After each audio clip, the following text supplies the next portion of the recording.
Lumabas na mga chong ang bagong Zontes 150X 2026 dito sa Moto Makina Show.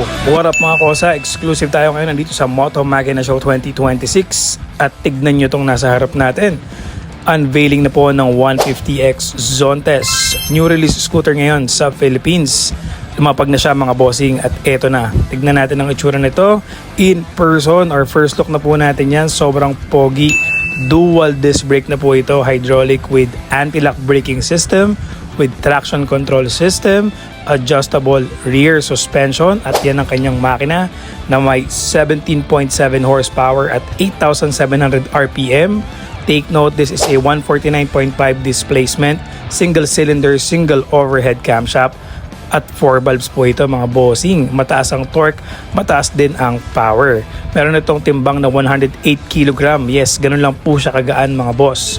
Kumpleto, meron itong auto start and stop system, hazard at passing light. Naka-projector din po ang kanyang headlight mga chong.